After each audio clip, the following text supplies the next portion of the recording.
بھوکا مرتا آپ نے نہیں دیکھا ہوگا کسی شخص کو، رزق فراہم ہوتا ہے، لیکن وہ بیئرسٹ منیمم ہے۔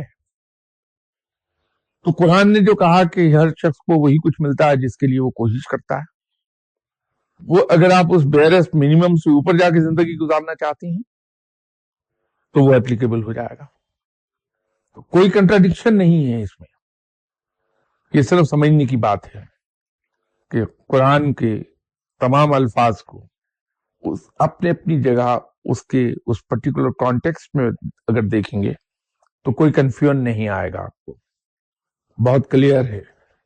لیکن ہوتا یہ ہے کہ ہم کانٹیکسٹ سے ہٹ کر اس چیز کو دیکھتے ہیں اور اسے اپنے خیالات پر منطبق کرنے کی کوشش کرتے ہیں، وہاں پہ وہ کنٹراڈکشن آتی ہے، محسوس ہوتی ہے رادر کہ شاید یہاں کنٹراڈکشن ایسا ہے نہیں۔ جب بھی آپ قرآن پاک میں کوئی کہی ہوئی بات اس کے اپنے کانٹیکسٹ میں دیکھیں گے بالکل صحیح نظر آئے گی، اس کو کہیں بھی جا کے پرکھ لیجئے، کہیں کنٹراڈکشن نہیں ہوگی اس کی۔ اور اگر اس کے سلسلے میں کوئی ایمبیگوٹی ہے تو مجھے بتا دیجئے، میں اس کو فردر کوئی کوشش کرتا ہوں کلیئر کرنے کی۔ کوشش کرنی چاہیے رزق کو بڑھانے کے لیے، جو اس کوشش کی کوئی حدود بھی ہیں؟ دیکھیے، اگر آپ اس کو شرعی نقطہ نظر سے پوچھیں تو کمانے کی حدود نہیں ہے، آپ محنت کس درجے کی کریں اور اس محنت کے جواب میں in terms of amount of رزق کتنا کما لیں آپ، وہ حدود نہیں ہے۔ یہ آپ کے اپنے عقیدے اور اپنے کنسیپٹ کی بات ہے۔ میرے عقیدے کے مطابق انسان کو بھرپور محنت کرنا چاہیے، بھرپور محنت، اور کوشش یہ کرنا چاہیے کہ میکسیمم رزق کما لے، آف کورس حلال طریقوں سے، جائز طریقوں سے۔ تو وہ جو رزق بے تحاشا کمائے گا انسان، اس میں سے اپنی فیملی کو اچھے طریقے سے لک آفٹر کرنے کے بعد اپنی ذات پر کم سے کم خرچ کر لے، اور جو رزق اس طریقے سے بچ رہے اس سے اللہ کے دوسرے بندوں کی خدمت کر دے، اور کھلے دل سے آنکھیں بند کر کے، بغیر یہ سوچے کہ وہ دوست ہے یا دشمن، جو سامنے آئے اس کی خدمت کر دے۔ کیونکہ میں یہ سمجھتا ہوں کہ جس قسم کے میٹریلسٹک دور سے گزر رہے ہیں ہم، جو میٹریلسٹک ایج ہے، اگر میرا بھائی میرے پاس آتا ہے کہ اس کی فلاں ضرورت رکی ہوئی ہے، اسے وہ پورا کرنا ہے، تو میں اس کی مدد نہیں کر سکتا اگر میں خود بیئرسٹ منیمم پر رہ رہا ہوں۔ اگر میرے پاس خود نہیں پیسے، بھائی کی مدد نہیں کر سکتا، میں کسی پڑوسی کو، کسی دوست کو مشکل میں دیکھتا ہوں، میں اس کی کوئی خدمت نہیں کر سکتا اگر میں خود فائنینشلی ایفلوئنٹ نہیں ہوں۔ تو خلق خدا کی خدمت کرنے کے لیے بھی ہمارے پاس رزق وافر ہونا چاہیے۔ مسلمان شاید ہمیشہ مدینہ منورہ میں یہودیوں کے رحم و کرم پر رہتے کہ ان کے کنویں سے پانی لیتے تھے۔ اگر حضرت عثمان غنی رضی اللہ تعالی عنہ فائنینشلی ایفلوئنٹ نہ ہوتے تو کبھی مسلمانوں کے لیے کنواں خرید نہیں سکتے تھے۔ تو یہ کہنا کہ صاحب مال و زر کوئی ایسی چیز ہے جس کو چھونے سے کوئی چھوت کی بیماری لگے گی، وہ درست نہیں ہے۔ یہ بہت کام کی چیز ہے، لیکن صرف ایک احتیاط کے ساتھ کہ آپ مال و زر جمع تو کیجئے لیکن اس کو دل میں جگہ نہ دیں، اس کی محبت نہ پالیے۔ جہاں اس کی محبت دل میں آئی وہیں معاملات خراب ہوئے۔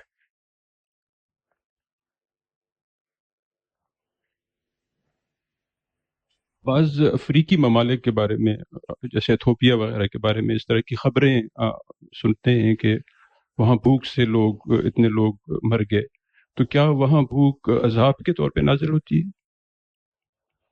وہ یہ معاملات مختلف ہیں، اور اس کا تعلق رب کے اس کائنات کے نظام کو چلانے ہی سے ہے۔ وہ اس سینس میں نہیں ہے جو آپ نے خود فرمایا، وہ درست ہے بات، تو اس کی کوئی اپنی رب کی مصلحتیں اور اس کی وجوہات ہیں کہ وہ اجتماعی طور پر بھوک میں مبتلا ہو گئے ہیں وہ لوگ۔ یہ جو میں بات کر رہا تھا وہ انڈیویجول لیول کی بات کر رہا تھا.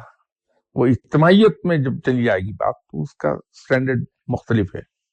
وہ اس کی اپنی مصلحتیں ہیں، اس لیے کہ یہ عذاب اور سزا جیسے الفاظ میں اپنی زبان سے ادا نہیں کرنا چاہتا، اس لیے کہ وہ خوف یہ طاری ہوتا ہے کہ مجھ سے بڑا گناہ گار کون ہے. تو اگر رب اپنی رحمت کے صدقے مجھے معاف کیے ہوئے ہے اپنے عذاب سے ابھی تک اس میری پکڑنے کی، تو میں کسی دوسرے بندے کا ذکر اس سلسلے میں کیوں کر دوں؟ کیونکہ میرا تو اپنا ہی دامن نہیں اجلا، میں تو خود ہی بہت گناہ گار انسان ہوں. if I'm in problem تو کیا مجھے کسی سے قرض لے لینا چاہیے، یا کوئی خود آ کے دے دے تو مجھے وہ لے لینا چاہیے؟ بالکل، ایک بھائی سے مدد لے کے اگر آپ کا مشکل آسان ہوتی ہے، اگر کوئی شخص آپ کے پاس خود چل کے آتا ہے اور آپ سے یہ کہتا ہے کہ بھائی یہ میرے علم میں آئی ہے بات کہ آپ مشکل میں ہیں، تو یہ میرے پاس فالتو چیزیں ہیں، یہ لے لیجیے اور اس سے آپ اپنا مشکل وقت گزار لیجیے، تو اسے قبول کر لیجیے، لیکن اس نیت کے ساتھ کہ جو ہی معاملات ذرا سے بہتر ہوتے ہیں اس قرض کو واپس کر دیں گے، اور اگر اس نے قرض نہیں دیا ہے تو پھر اسی انداز میں آپ آگے کسی کو مشکل میں دیکھ کے اس کی خدمت کر دیں گے. سر فی زمانہ مینز آف ارننگ تھوڑے سے لمیٹڈ ہوتے جا رہے ہیں جابس پوائنٹ آف ویو سے. اب اس کے اندر بہت سے لوگ یہ شاید افورڈ نہیں کر سکتے کہ وہ اپنی 100% مرضی کی کمپنی منتخب کر لیں اور اس میں وہ خوشی خوشی کام کر لیں. ہر جگہ جہاں پہ وہ کام کرتے ہیں وہاں پہ they get to know about the secrets of business, اور ان کو پھر پتا چلتا ہے کہ ہماری کمپنی اپنے بزنس کو فلرش کرنے کے لیے کچھ انفیئر مینز بھی یوز کر رہی ہے.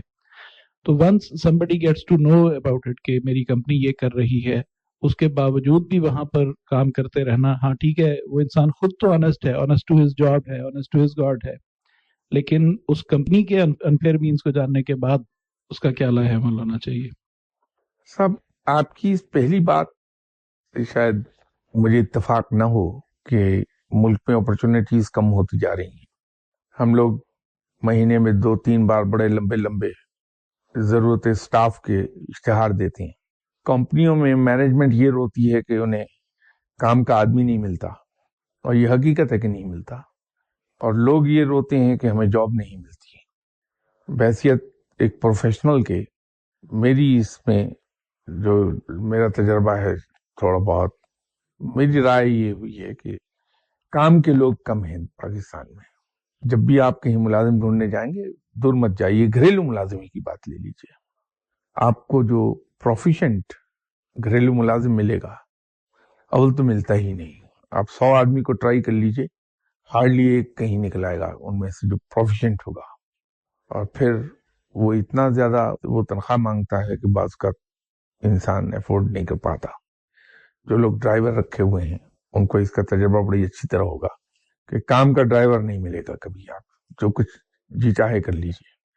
جو کام کے ڈرائیور ہیں وہ 12,000-14,000 روپے سے کم ملتا نہیں، پلس وہ کہتا ہے رہائش دے دیجیے، کھانا، کپڑا، یونیفارم، یہ سب میں لوں گا اس کے علاوہ.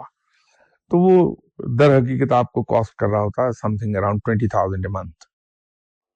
ضرورت اس بات کی، یا یہ کہیے کہ کمی اس کی نہیں کہ اپرچونٹیز نہیں ہے، جابس نہیں. کمی اس بات کی ہے کہ ہم اپنے پروفیشنل سکلز کو امپروو نہیں کرتے ہیں، تو کوئی اچھا ادارہ پھر ہمیں لیتا نہیں. تو یہ اکثر بات ہوتی ہے کہ کسی بھی مسئلے کو جب تک آپ ایک ترتیب کے ساتھ حل نہ کریں وہ حل نہیں ہو سکتا. جب آپ کسی مسئلے کو حل کرنا چاہتے ہیں تو جو کچھ ہم نے پڑھا تھا اپنے طالب علمی کے زمانے میں اور اس کو ہم نے پریکٹیکل لائف میں سچ پایا، وہ یہ تھا کہ سب سے پہلا قدم یہ ہے کہ آپ پرابلم کو آئیڈینٹیفائی کر لیجئے. یہ جان لیجئے کہ اصل پرابلم کیا ہے. یہ میں موضوع سے ہٹ رہا ہوں لیکن شاید آپ کے لیے کام آ جائے آپ کی پریکٹیکل لائف میں، اور یہ اپلیکیبل ہے گھر میں بھی، جاب میں بھی، حکومت میں بھی. یہ فارمولا اپلیکیبل ہے، اس کے بغیر حل نہیں ہوں گے مسائل. پہلا قدم یہ ہے کہ آپ پرابلم کو آئیڈینٹیفائی کیجئے کہ واٹس دی ایکچوئل پرابلم. جب پرابلم آئیڈینٹیفائی ہو جائے تو پھر اس کے روٹ کاز کو آئیڈینٹیفائی کیجیے. ایسے root cause, not the causes but root cause, اس کو آئیڈینٹیفائی کر لیجیے. جب روٹ کازز اس کے آئیڈینٹیفائی ہو جائیں تو پھر اس کی ریسپانسبلٹی فکس کیجیے کہ یہ پرابلم کس انسان نے کریٹ کی یا یہ غلطی کس کی تھی. جب وہ ریسپانسبلٹی فکس ہو جائے تو پھر چوتھے قدم کے طور پہ اس کا کریکٹیو میئرز لے لیجئے, اس کی ریمیڈی تلاش کر لیجئے. اور جب یہ کریکٹیو میئرز تلاش کر لیے جائیں, اس کو آپ لے لیں کریکٹیو میئرز کو, اور مسئلہ حل ہو جائے, تو پھر ابھی اس کو چھوڑیے نہیں. نیکسٹ قدم اس کا ہے کہ پریونٹیو میئرز لے لیجئے کہ آئندہ سے وہ غلطی یا وہ مسئلہ ہونے نہ پائے. تو یہ جو ہم اپرچونٹیز کا رونا روتے ہیں, بے روزگاری کا رونا روتے رہتے ہیں, اس کے اندر بھی شاید وجہ یہی ہے, جس طرح اور معاملات میں ہم سسٹمیٹیکلی کسی مسئلے کو نہیں لے رہے, اسی طرح اس کو ہم نہیں سوچتے. تو ہم رو رہے ہیں کہ بیکاری بڑھ رہی ہے, روزگار نہیں, اور دوسری طرف ایمپلائر یہ رو رہا ہے کہ امپلائیز نہیں ملتے ہیں اچھے. یہ دونوں ہی پرابلم چل رہے ہیں اس وقت. تو اس کو اگر ہم آئیڈینٹیفائی یہ کر لیں کہ ایکچولی جو اس کا ریزن ہے وہ یہ ہے کہ ہم پروفیشنل سکلز کو امپروو نہیں کرتے, ہماری اپروچ پروفیشنل نہیں ہے, تو مسئلہ حل ہو جاتا ہے فوراً. اب رہ گئی یہ بات کہ صاحب کوئی کمپنی کوئی بہت زیادہ جائز اس پر نہیں کر رہی, تو سوال یہ ہے کہ ایک معاشرہ جس کے اندر چاروں طرف ایک خاص چلن فیشن بن گیا ہے, آپ کہاں جا کے جائز طریقے کا رزق دیکھ کے پھر وہاں امپلائمنٹ لیں گے اور کام کریں گے؟ تو پھر تو ایک ہی راستہ رہ جاتا کہ بیکار رہیے, تو وہ مناسب نہیں ہے. اپنی حد تک آپ دیانتدار رہیے, اپنی حد تک کوشش کیجئے کہ آپ غلط کام نہ کریں. جو آپ کا اسفیئر اور ریسپانسبلٹی ہے اس کے اندر رہتے ہوئے آپ پوری دیانتداری سے کام کر لیجئے, اور اس بددیانتی کا حصہ نہ بنیے, تو صحیح چل جائے گا کام.